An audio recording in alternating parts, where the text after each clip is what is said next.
Stefan Schmidt, soy uno de quien represento a Alemania y los Estados Unidos. El hecho es que soy alemán, pero viví en Guatemala casi 10 años. Mi esposa es guatemalteca, mis hijos nacieron en Guatemala y vivo ahora en Estados Unidos. Soy el director del programa internacional forense de la Organización Médicos para los Derechos Humanos, o en inglés Physicians for Human Rights. Así que represento a ellos aquí y más que todo represento los esfuerzos de las víctimas en documentar lo que haya pasado con ellos por regímenes pasados.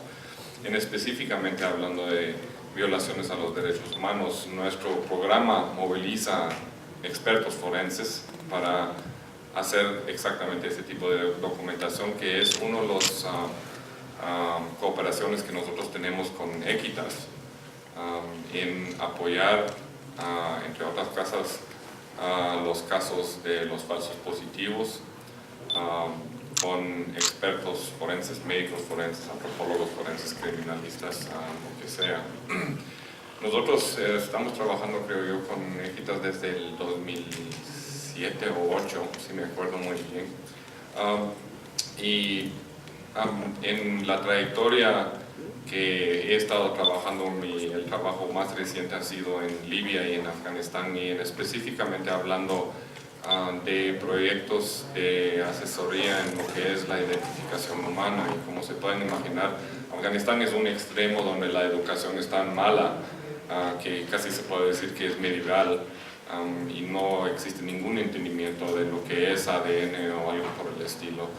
Mientras que en Libia es un país relativamente rico, la gente por lo general está muy bien educada y de hecho tiene la capacidad, digamos, técnica de estar haciendo ese tipo de trabajo. Pero quiero volver a una de del contexto en lo que se encuentra uno aquí en Colombia. El hecho es de que, y eso también vimos en la presentación del doctor Echeverría, de que una de las funciones de las desapariciones es lo que yo llamo el terrorismo del Estado. Es decir, que el Estado específicamente desaparece gente y apoya la falta de infraestructura, apoya básicamente la ignorancia o la falta, digamos, de educación forense, deja pasar de que no hayan registros en los cementerios para que suceda lo que es la muerte de 2 veces, exactamente lo que pasó en España. El ejemplo yo ni sabía del mausoleo de las víctimas del lado de Franco, y el registro que se hizo allá documenta muy bien de que si sí quieren, el Estado sí puede prestar este tipo de servicio, una cadena de custodia, un control bastante bueno sobre víctimas de, digamos, fatalidades masivas. La cosa es de que al final todo reside en que uno tiene que decidir qué es la identidad humana. Nosotros como científicos, como médicos forenses o geneticistas o antropólogos forenses, por supuesto lo vemos hoy en día desde un punto de vista genético, diciendo, bueno, 50% de mi ADN es de mi padre y 50% es de mi madre, y en el último caso se puede identificar a mis restos a través de mis tíos, mis primos, mientras que hayan suficientes familiares para estadísticamente establecer una relación biológica. Pero la mera verdad es de que la identidad humana es una cosa que le otorga el Estado a cualquier niño y ciudadano que viva en su país. Es una cosa que le da derechos y obligaciones al individuo, como al mismo tiempo le da derechos y obligaciones del Estado. Así que la identidad humana es una cosa que reside en el hecho de que yo tengo un pasaporte, necesito un pasaporte para moverme. Yo me acuerdo que estuvimos en las oficinas de Equitas y como estábamos haciendo planificación estratégica, una de las cosas que siempre se hacen, esas cosas son así, equipos, juegos de team building, como se dice, y en eso una de las preguntas fue para introducirse uno, ¿qué es la cosa personal de ustedes? Y uno de los compañeros estaba sentado ahí y sacó su cédula colombiana, dijo de que eso es mi objeto personal, porque sin eso no puedo moverme en Colombia, ¿no? Eso es su identidad.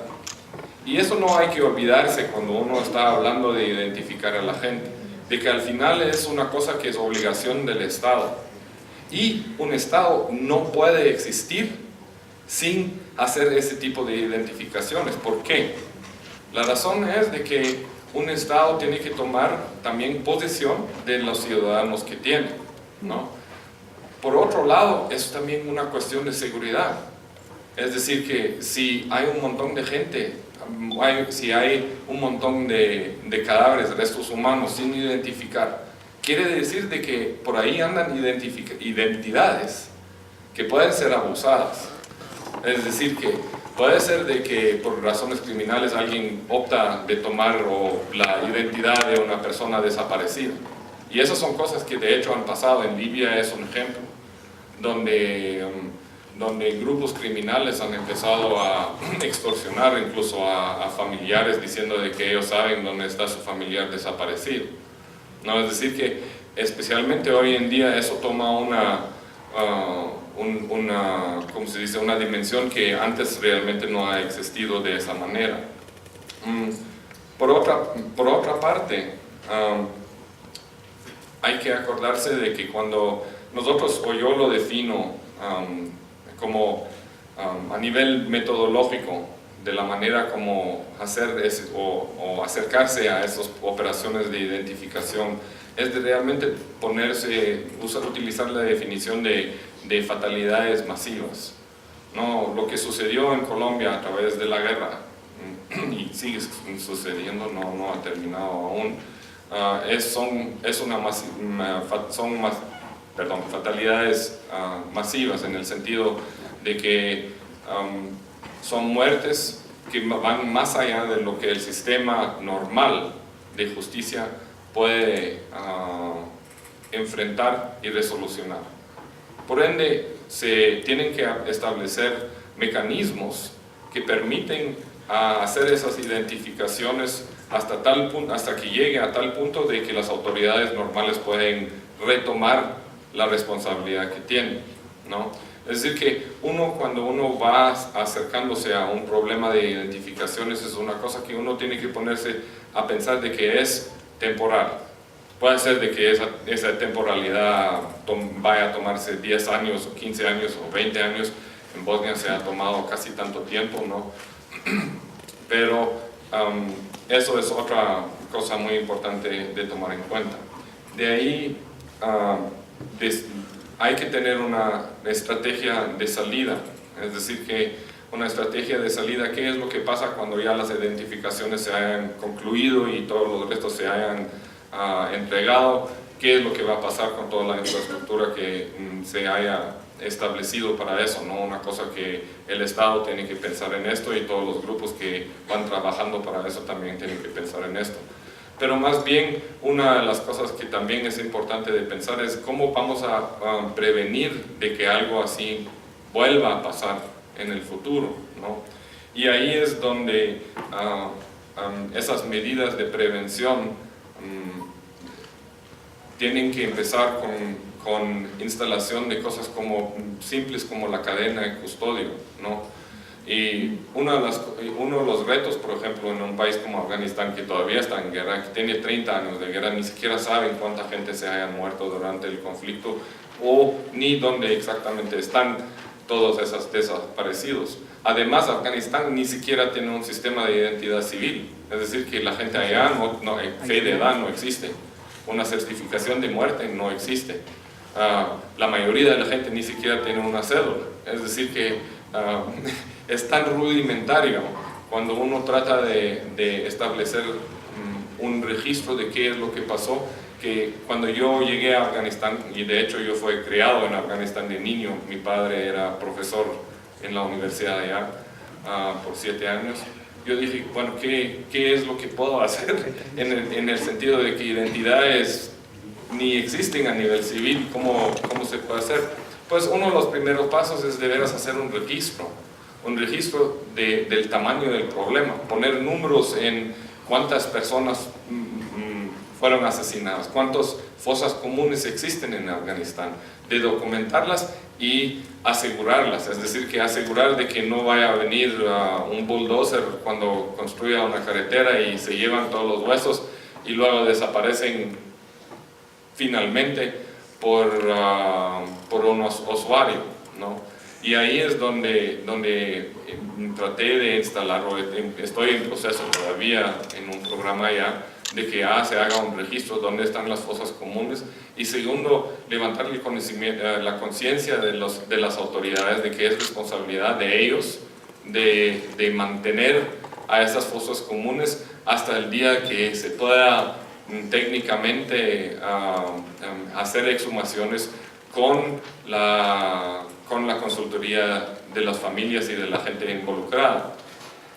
Pues aquí en Colombia el problema que se está enfrentando es el hecho de la segunda desaparición, simplemente por los restos que se van inhumando como NN, donde no hay ningún control, no hay ningún registro donde se enteró cuál cadáver de qué fecha.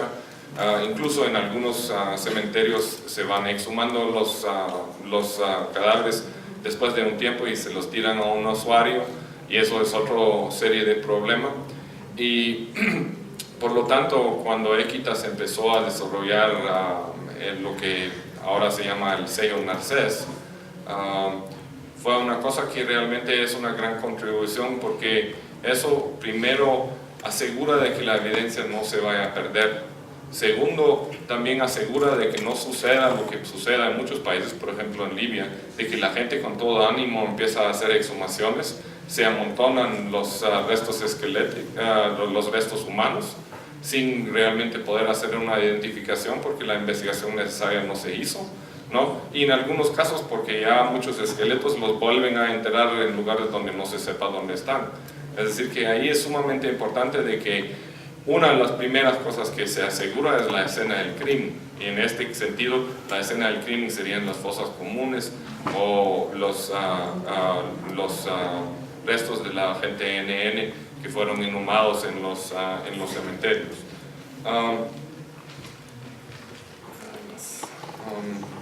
Así que, por último, todo eso, por supuesto, tiene también un fin de que la obligación del Estado es de proveer la verdad a los familiares de las víctimas, ¿no? Básicamente la causa y la manera de muerte. Es sumamente importante de que eso es una cosa que dentro de este proceso esté incluido. Por lo tanto, es un proceso que también es un proceso judicial, y necesariamente es obligación del Estado de poner atención en eso. Y con eso concluyo, porque yo creo que mi tiempo ya se acabó. Muchas gracias.